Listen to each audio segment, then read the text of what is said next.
All right. Welcome, everyone. Happy Thursday. We're so glad that you are all joined us for this very exciting webinar today. Joined with me, I have Ange and Corey, and my name is Liana, and I'm on our Educate team here as our community manager. And we're very excited for our webinar featuring a very big question that we get asked often is how can you transform your static content into interactive content? So if anyone has any questions throughout our webinar today, feel free to throw them in the chat or the Q&A box, and we will answer all of them towards the end. But for now, I'll pass it over to Corey and Ange to get started.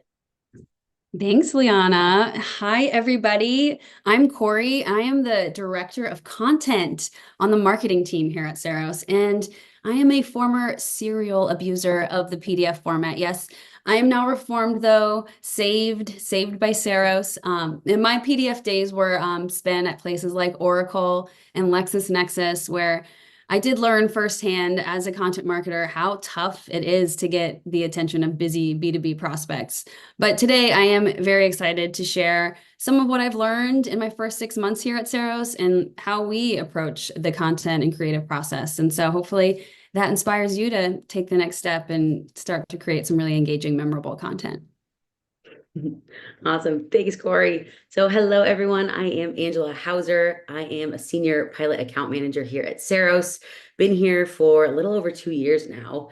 And really what that means, pilot account manager, is that my entire focus is onboarding all of our new partners into Saros. So, that means I work directly with clients, empowering them to transform, for a lack of a better word, kind of boring static content into exciting interactive experiences.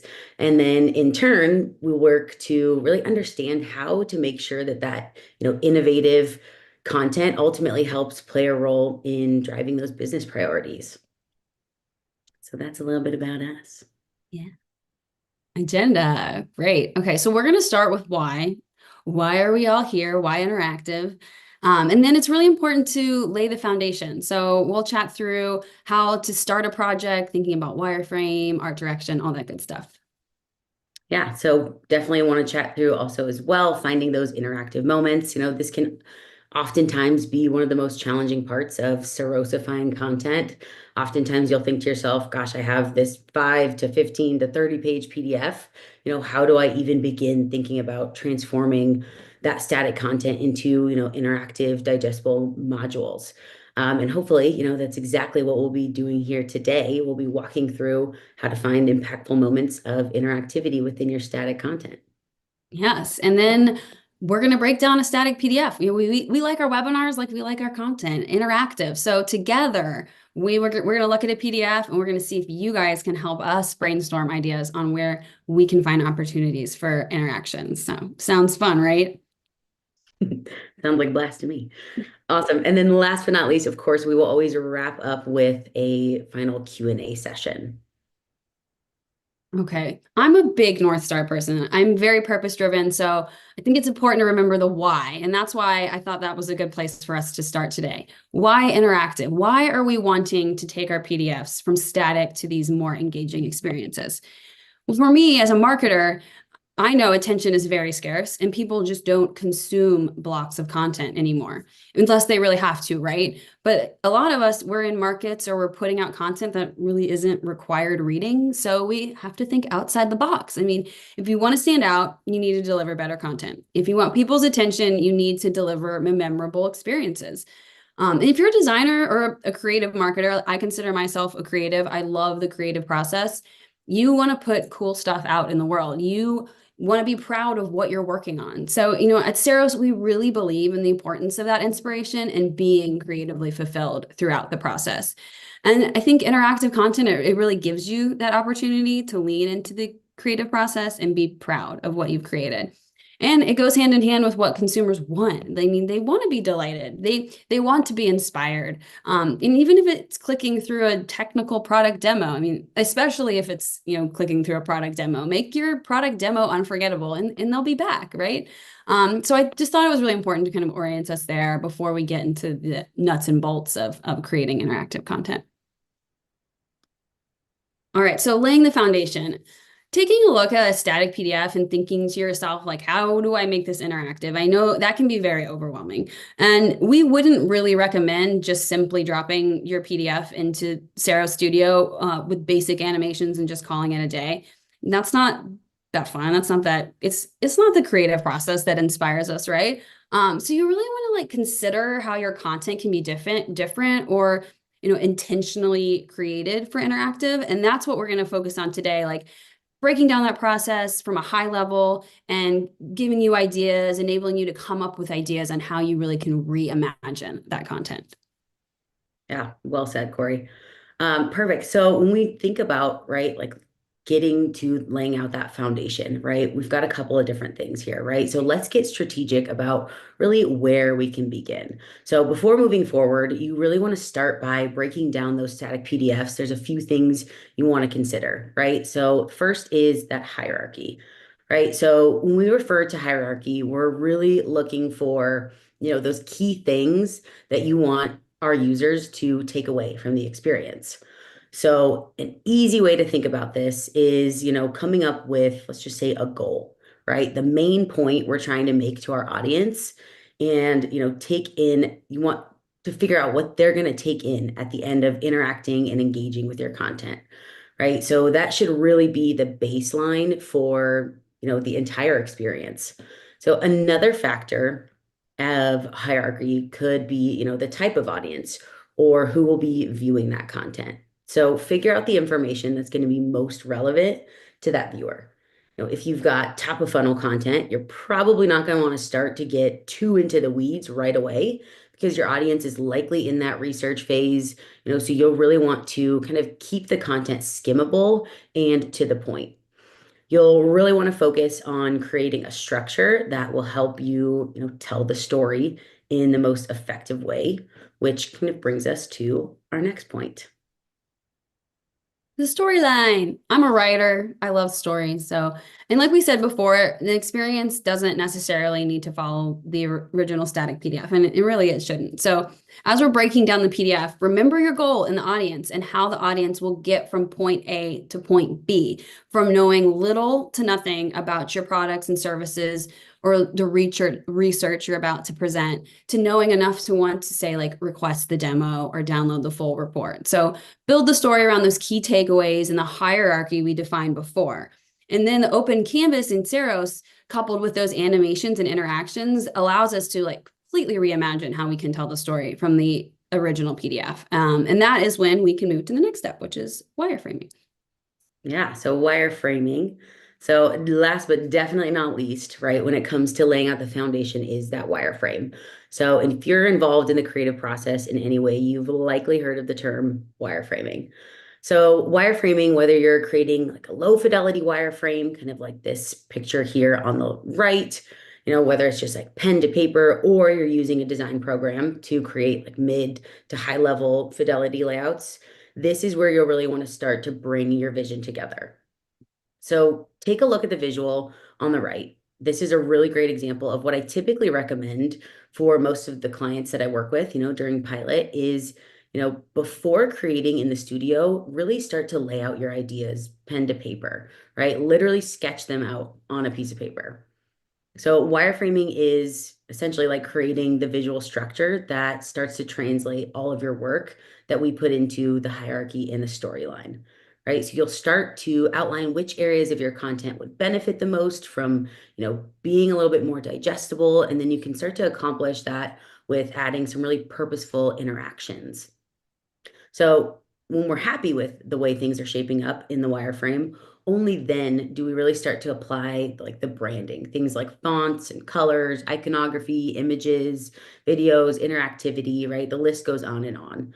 So I know finding moments of interactivity within your PDF or static content can be challenging at the start, but what I'm going to do is I'm going to pass it over to Corey so we can talk through some areas, where we can leverage some creative thinking and fun interactive modules.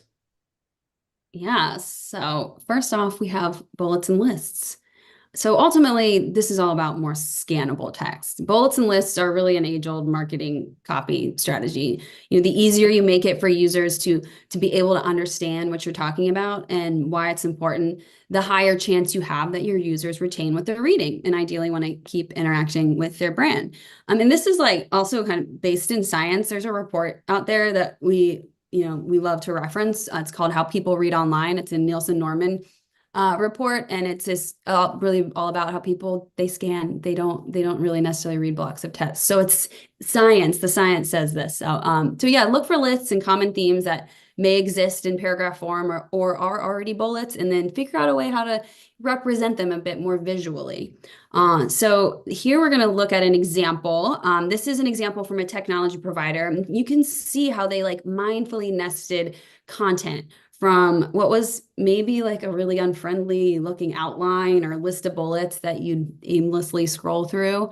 So it really takes it from snoozy to, ooh, I wonder how they can help me with security. And you can see like here, they've also added little small animations on these icons. And talk to any designer, they'll tell you it's often the little details that really can end up making all the difference. So I think that this is a really great example of nesting that content, but also adding little mindful interactions throughout as well. All right, up next, we're going to go into images. This is another great bucket of content to look for, lots of images. So what are some out-of-the-box ways that you can showcase images that are more creative and not static or restrictive? So this is a really fun example, and it is also timely. So we come across the holiday season, but we love how this publisher's holiday gift guide from last year really played with the images. They put them inside their presents, and then if you scroll here, they have this grid, and it really makes you, it's not only cute, but it really just makes you want to hover over each one and see what image you will find. So yeah, and then the next one is facts, stats, and data visualization. We know, data visualization, it's really important. It's a really great way to make content more visually appealing. But what's equally important here is to being strategic about how you're showcasing your data. And so as we've said a lot, here's another great time to like take a step back, think about the story. What are you trying to convey with your data? Think about your audience and like what's going to best identify it with them. And so this example that we're going to open, I think does a really great job of this. If you want to open up this experience. So this report has like so much information in it, but instead of having like this endless supply of pie charts and line graphs, like this team was very creative in brainstorming how to showcase the numbers and trends. And certainly there is a time and place for pie charts and line graphs. They're in here too, but there's like a whole new world of ways that you can visualize data. But looking at through this report, like you can see they use lots of different fonts and colors and weights to call out key numbers. Some areas they play around with toggles. So you kind of can see where like nesting certain information under the toggles, nesting the data so you know which data goes with what. And then I also love that they pulled out those little fast food icons. I think that's really cute. These images that really resonate with the topic and used it as a way to show the data. So yeah, and I think they also did a really great job of just, pulling out the most important stats and then hiding some of the ones under different pop-ups. So it's great. Again, you want to entice your users to learn more instead of throwing them all the information at once. I always say, consider it the interactive content version of whining and dining. So, all right, I think Ange is going to take us through the next three buckets we have here. Yeah, that's perfect. Thanks, Corey. So the next thing we wanted to kind of take a look at when we're looking at static content, right, is steps and sequences. So really, to find examples of this, you're going to look for areas in your content that have, different stages in them, right? So for my staffing friends or internal comms folks out there, this could be steps in your recruitment or hiring or onboarding process. Or for those, fellow technology folks, steps to, onboarding or using your software is a really great example. For those focused a little bit more on like product marketing, perhaps it's a detailed walkthrough of what your product or platform looks like, right? And then for those law firms or manufacturing companies or really anyone kind of out there in general. Perhaps this is like a history timeline that we kind of saw in the previous Quest example, right? Or detailing out examples of like benchmarks that your companies hit, throughout the history. So when you find examples of this, a really effective and fun way to visualize this is to stack the content on top of each other. So then you can clearly start to showcase all of the different steps in the process in a really like nice, detailed, succinct way, right? So that could be some sort of like tab module or a carousel or even just like step-by-step situation, kind of like this example here. And I absolutely love this example, this product demo from Ping Identity, right? So you can see a lot of the content is stacked on top of each other right here. And really, I think there's a couple different things that I really love about this, right? So transforming it in a really fun interactive tab module puts everything into one viewport, which does a few things, right? I can hover over these different steps, right? Get a quick highlight of, what each step is actually about. And then if I wanted to, I can dive into which step I'm actually most curious about or have most questions on, right? So that way, if I only care about, let's just say, the password reset, right, I can go straight into the password reset for the instance, and I don't have to, scroll through a super long PDF. So that means I can get to the most relevant content to me much faster. And then, again, I don't have to kind of waste my time figuring out, is password reset even part of this content? So really being able to click through these individually. I also love this experience because there's a couple different ways that I can navigate, right? I can actually click step by step here. There's also some really great visual cues here as well. So this is super helpful, super engaging. Again, really, really digestible. Imagine all of this content just all at once. To be honest, would not know where to start. I would probably be a goldfish and lose track of where I'm at and just give up. So being able to just go step by step is super, super helpful. And again, I love all of these visual cues there. Awesome. So again, second thing that this allows me to do is, see the entire journey and all of the steps at once. So I can get a sense of how much work this is actually going to be. How long is it going to take me to understand this, just depending on the different journey that you're depicting there. Perfect. Okay, so let's get into maps. All right, so here at Saros, I feel like this is kind of a pretty obvious interactive use case, right? We love a good map, but I would challenge everyone to, think about maps a little bit differently, right? It doesn't have to be a literal geographical like graphic, right? Maps can also be, so many different things, right? So first, the classic use case that has an image of a country and states, et cetera. And then you can click on, various plus signs and learn more about, what's featured and things like that. But again, maps can be so much more. So for my real estate and construction folks out there, creating an interactive like building or site tour can be really, really awesome. And, for like bonus points, right? You can even toggle back and forth between like pre-construction and post-construction. So getting super clever, in that way as well. You can also have like product maps, kind of like the example that we just saw, right? A little bit more of like a product map, take screenshots, use your software, get fancy, have a lot of fun with it, but then still make it again, really, really impactful. So in this example here, which I love, this is actually embedded on their site. This is Coursera. If you guys are familiar, maybe you've used Coursera in the past to level up your knowledge skills. This is actually a client that I worked with in Pilot. And as you can see, she is an incredibly talented designer.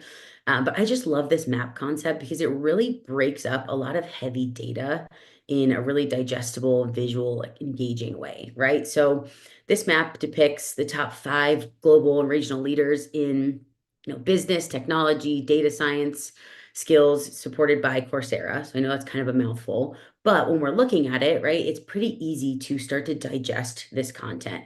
So I've got this navigation up top, right, where I can go into different regions. And then as I click through the different regions, right, I can highlight the different countries in these different regions and start to get a little bit more of a breakdown of each of those areas, right? And what I also love what this designer did is they gave me a couple of different ways that I can navigate through this map, right? So obviously I've got my tab module here, so I could even click into like you're up, right? But then as I'm going, I can even navigate through this left-hand experience as well, which does the similar thing as just highlighting on the actual map. So really, really kind of like intuitive there, makes it nice and again, easy to navigate through. Perfect. All right. So last but not least, let's get into key themes here. So key themes and stats are going to be, great for, quick, easy wins to find a place to add interactivity, right? So look for places in your content where you can have a key idea. So a few words introducing a topic, and then maybe like 2 to 7 sentences about that key idea. So oftentimes these come in trios or groups of 4 or even more. And we see that there's a lot about us, a lot of like about us pages, mission statements, sales decks, and a lot more of things like that that can really benefit from something like this, right? So in static form, it's a ton of copy on your screen. So something we love to do is take the key ideas and relevant icon, or for bonus points, animate that icon, and then hide the 2 to 7, contextual sentences behind those pop-ups. So this saves you, a lot of surface area. It adds some fun visuals, doesn't overwhelm you.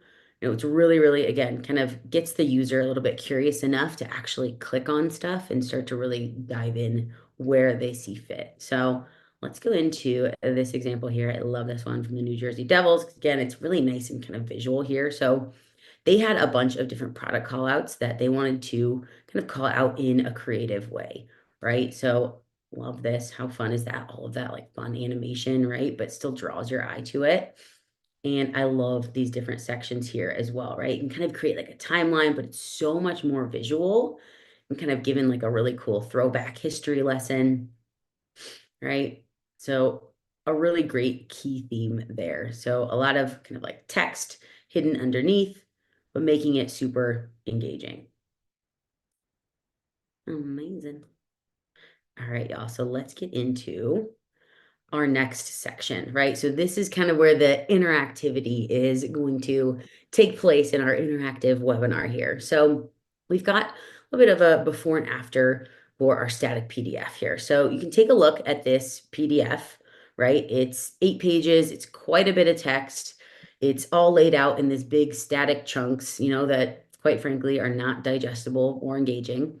So at this point, we'd like to invite everyone on the call today to, hop into the chat and share some ideas on how, you would possibly make this a bit more interactive, right? Think about what we've talked about today regarding, transforming heavy content into something a little bit more snackable, as we like to say.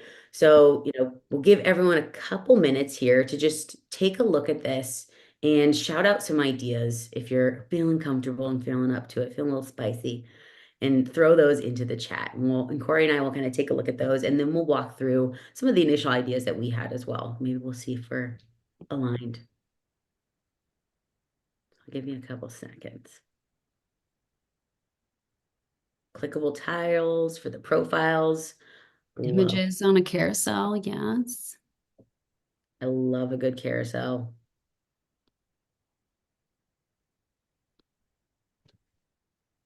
Yep, and tiles are really great, right? That's exactly kind of like what we talked about, right? Maybe start with the visual, and then if people want to learn a little bit more, interactive map, there it is. How'd you know? Definitely more color and animation. Animated stats. It's a great one. Yep, interactive graph could be a really good one.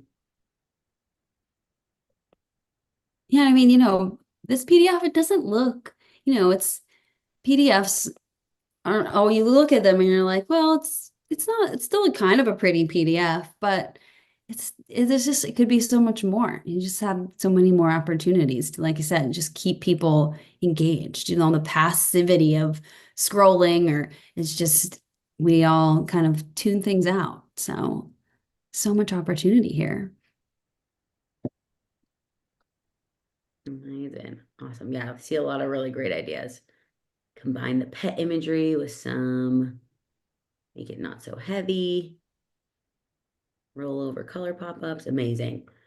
Okay, y'all. So let's get into it. Let's get into some right before and after. So taking a look at this, before and after, where we started to find some meaningful interactivity pieces, right? So got some kind of the before pictures here to just reference, but you can see in this top section, right, we started off pretty simple. So we condensed some of the images where you could be adding in, some engaging movement as well. So added in some, just a little bit of movement, still keeping that intro, right? Because we still do want to give our folks a little bit of an intro, kind of goes back to the goals, right? And then as we scroll further, I think somebody even mentioned this, right? So definitely on the same page there, right? So this is what we had before, but we created these more interactive tile cards, right? So then this gives us room, one, to make it a little bit more engaging, right? But also a lot more digestible. And it allows us to maybe add in some really fun elements like some, videos or some GIFs here, right? We do all love Monica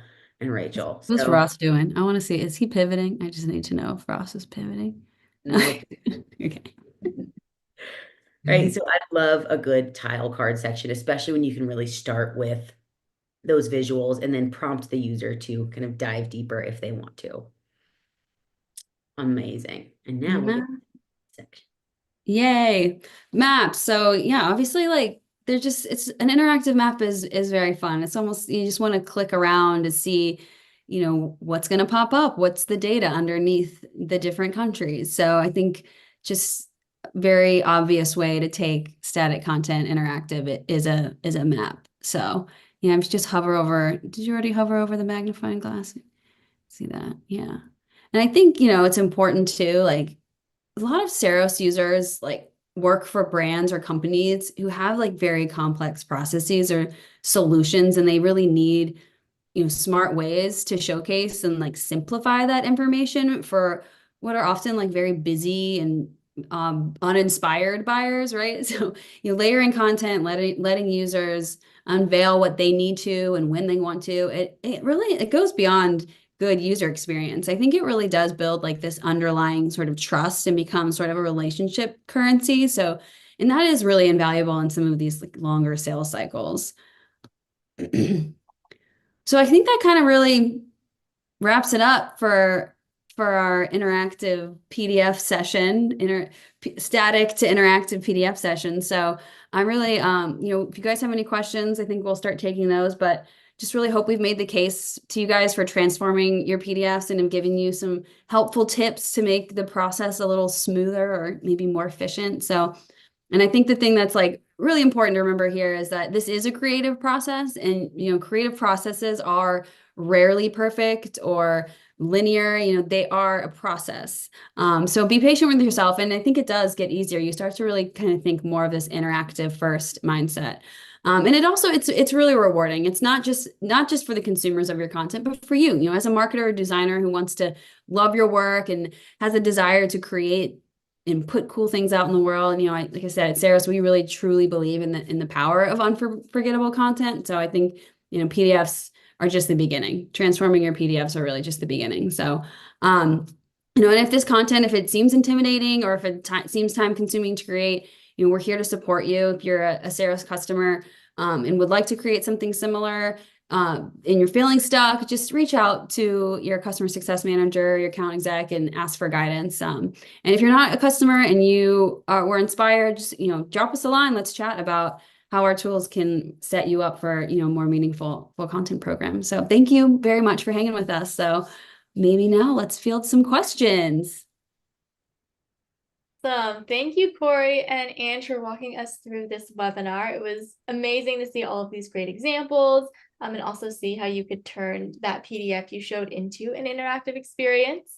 And we had a lot of love for these examples in the chat. So yes, everyone who asked, the webinar deck and recording will be shared afterwards. So you'll be able to check out these examples again. You can check out even more examples on Seros Inspire. So we'll share a link to that as well. But we actually had a question from someone who's not a current Seros client, and they asked, what is Seros? Is it a program? So if you want to do a quick overview maybe of what Seros is for those that are joined and not yet clients.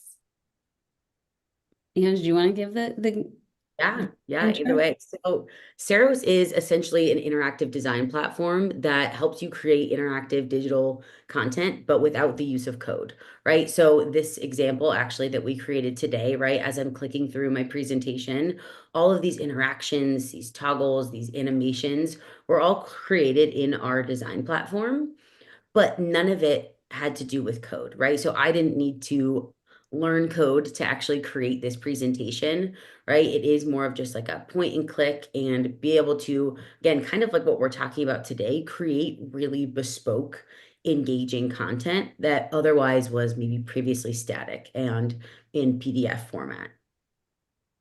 Does that help? Hopefully that helps. And I don't know, Corey, if you have anything else to add there, but that's usually kind of the gist of it. I will admit I was reading through some comments while you did that. So whatever I say would probably be redundant.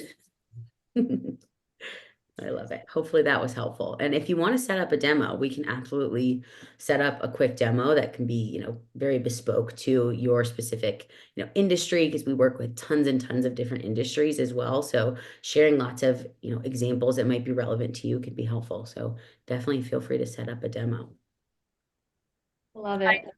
I have seen a couple questions about import PDF and export PDF. And so to acknowledge those, we do not have an import PDF feature currently, but it is on our product roadmap. And so you can expect to hear some more noise around that like early in the new year.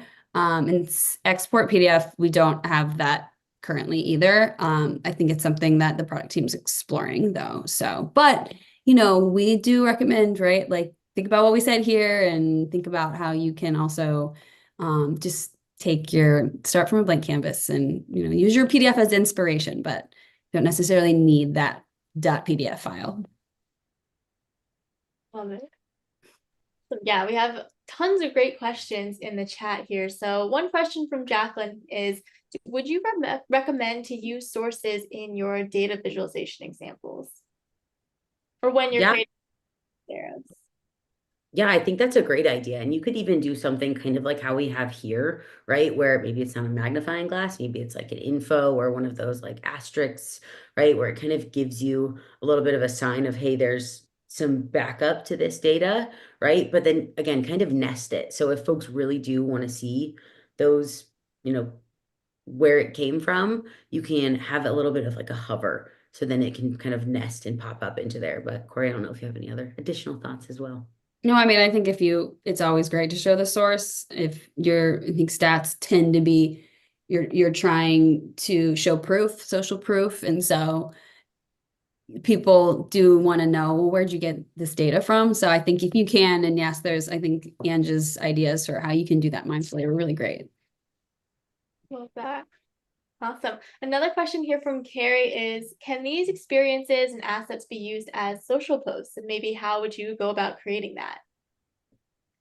So we don't have like a current way that you can export right to like a PDF or like to be able to post on like LinkedIn, but certainly there's ways that we've recorded our content, our animations, and used it on social. So if you ever have any more questions about how like we can do that currently, certainly reach out to your customer success manager and we can show you the process. So yeah, we've got some really great resources on Educate as well for suggestions on how to use Saros in sort of like email campaigns or social as well. But yeah, typically it's like a screen recording of those interactions and then driving folks to engage with where it's living. Absolutely. Another question here from Maria is this content accessible for people who use screen readers? Yeah, so we do have accessibility tools within Saros. So typically that's something that we can have let you guys go on, like we take the lead of, where you guys are at with your accessibility, so which standards you follow. And then what we would do is just kind of help you guys understand how to create that content, right? So in the back end of Saros, there's things called groups where you can group different content together, and then you would apply our accessibility kind of features to that. So there's a lot of different best practices. And again, I'm going to shout out the wonderful Educate team because we've got a lot of really great resources there as well to help you build that accessible content. Absolutely. And we can share those too in the follow-up email and also all the links to Educate. Awesome. A couple of people were curious about how these experiences that go from PDFs to interactive experiences would also look on mobile. So we can share some experiences, some examples that have both desktop and mobile layouts. So that's definitely possible in Seros to have those different types of layouts. But if Andrew or Corey, you want to add anything else about creating those mobile experiences, feel free.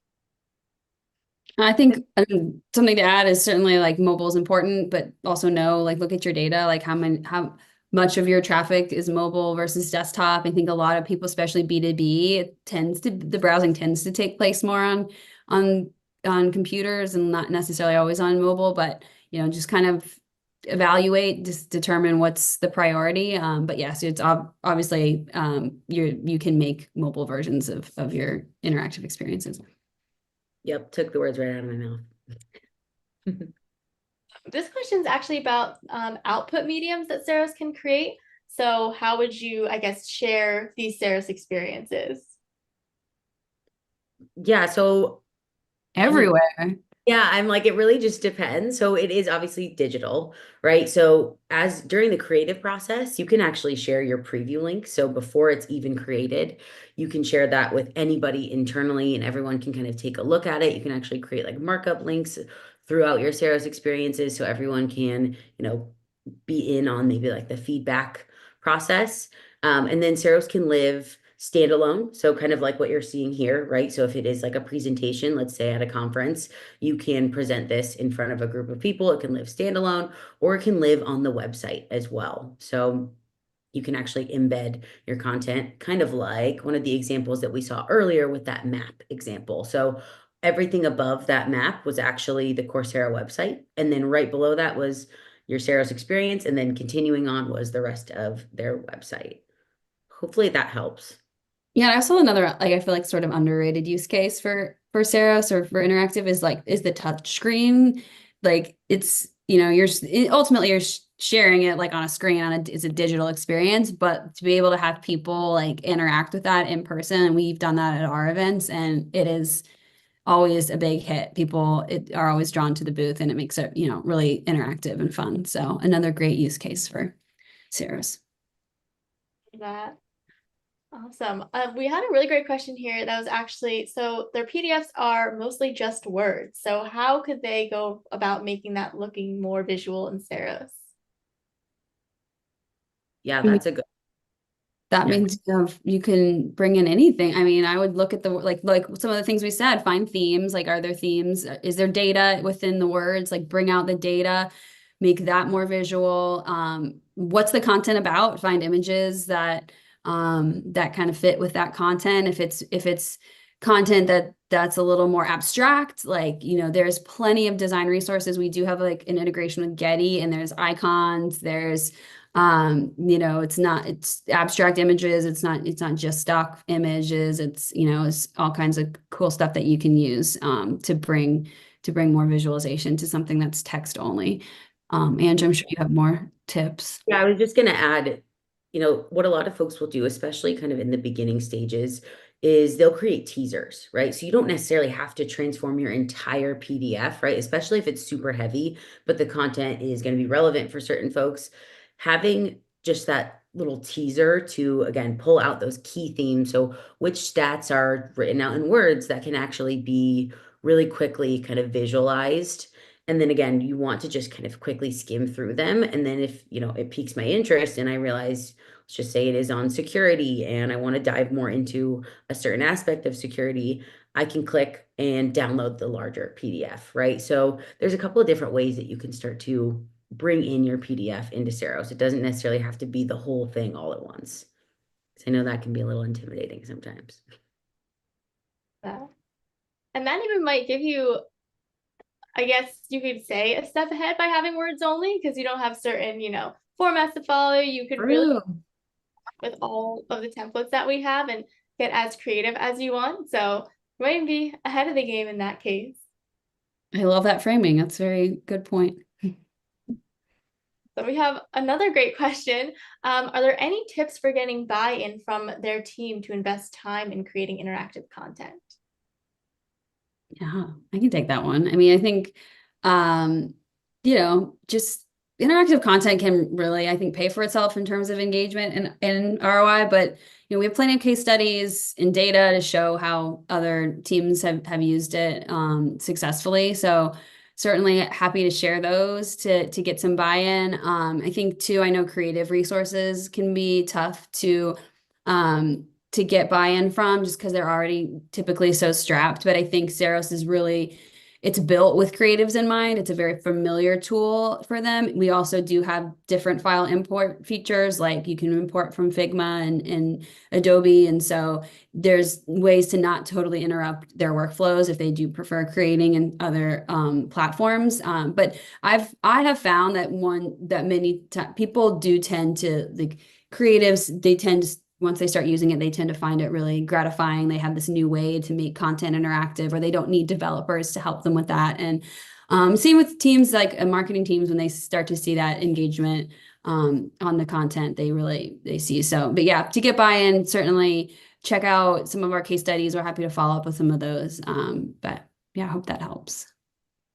Love that. We also have tons of community members on Educate that share so many great experiences that they create. I'm sure they would also love to, talk about their experience with Xeros and why they use it. So definitely recommend, peeking around Educate. Awesome. Megan asked here in the chat, is it possible to create a password to view the project directly on Xeros? Yeah, so you can create password protected experiences, but I'm trying to think of like directly on Xeros. I'm not sure I fully understand that one, but I mean, to view Xeros experiences, right, you can, like I mentioned, you can share them with pretty much anybody, but if you wanted it to be password protected, you could absolutely do that.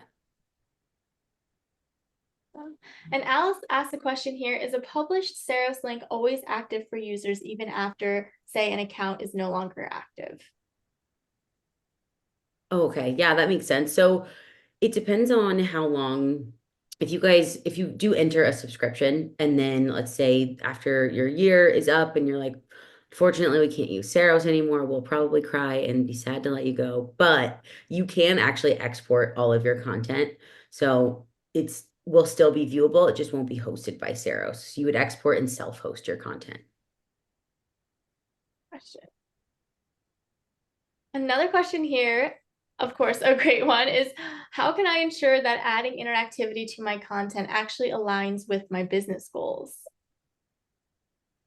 Oh yes, great question. I can take that one. Yes. In marketing, we certainly always try to make sure that, but I think it's like just start by always zoom out, think about what you're trying to achieve. Like, are they focused on retaining customers, or are they like, is the priority new business? So, if it's retention, you want content that's going to deepen engagement, like an interactive onboarding experience, or like product tutorial with steps.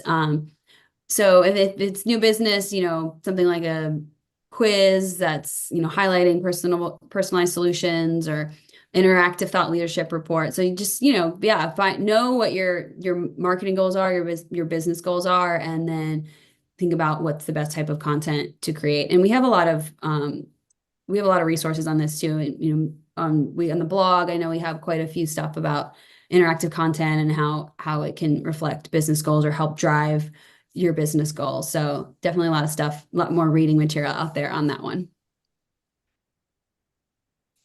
And it looks like we actually have a design question. So not to put you both on the spot, but this client says that they're working with a large PDF that includes multi-page sections or chapters.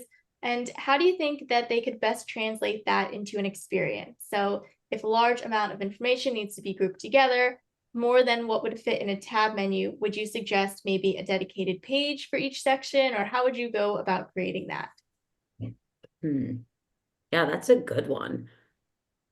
Well, it's like there's like the nesting. I think that's like, a way, like, I think it was the technology provider example we showed. And like, you could see that there was like, they had not only like the pillars of information, but also underneath that, there was more content under that. So you can like do different, like you can do like a carousel and toggle, and then in the carousel and toggle, you can have another like nested like area of nested information. So I think it kind of goes back to like look like that wireframing and the hierarchy and like how can you mindfully like get that pen and paper out and think about like where can this information live. So it's like a fun little puzzle though, right? Like it's that's part of the fun of it is solving the question of how should we show this information. Hmm. Yeah, definitely agree with what Corey was saying. And just kind of like pop-ups within pop-ups, right? And another thing too is, I mean, unless it's legally required, right? A lot of folks sometimes struggle with that with content. You're like, I do have to show all of it.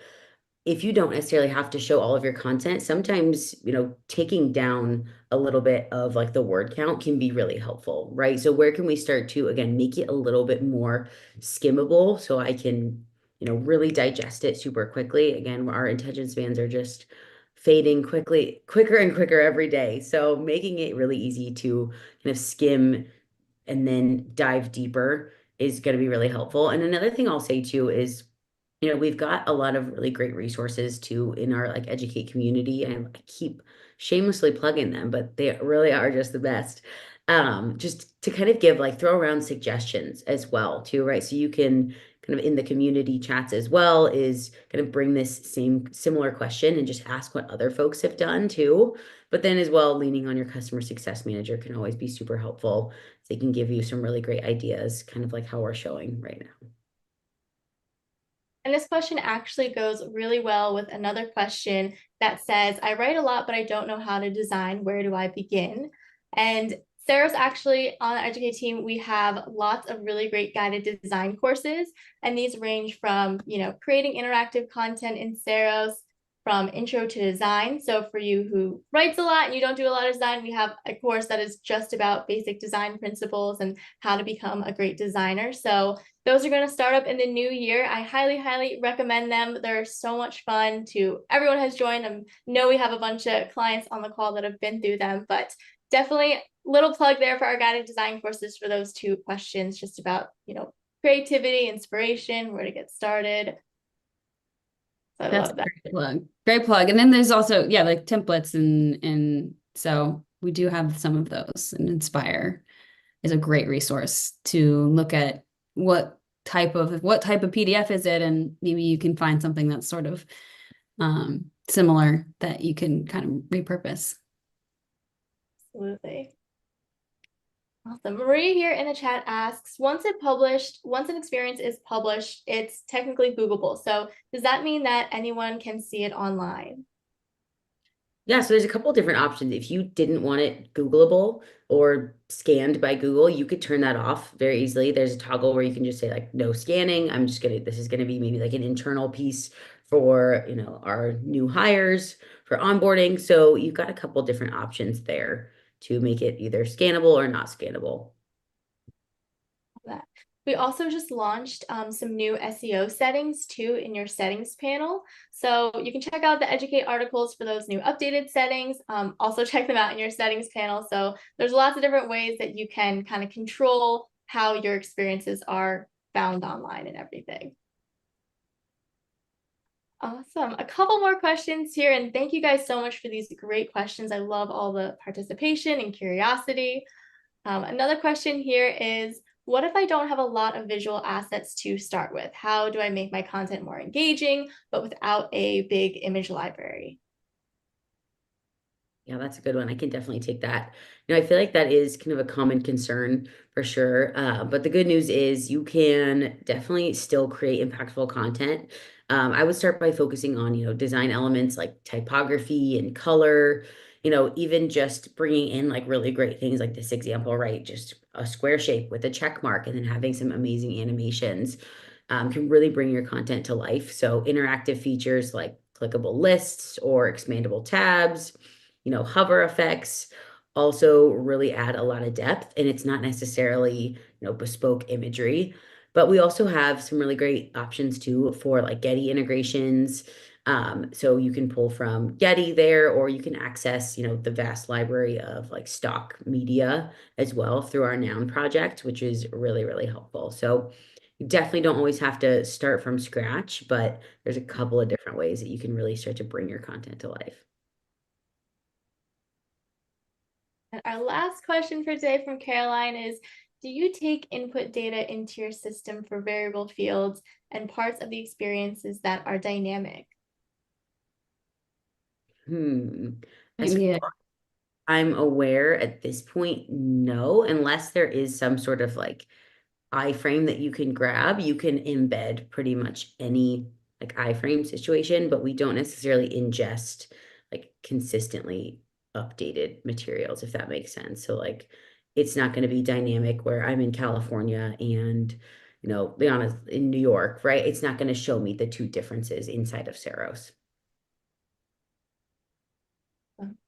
Well, that wraps up all of our amazing questions that we had for our webinar. So big thank you to everyone that joined and stayed around for our Q&A session. And of course, thank you so much, Angie and Corey, for this amazing presentation.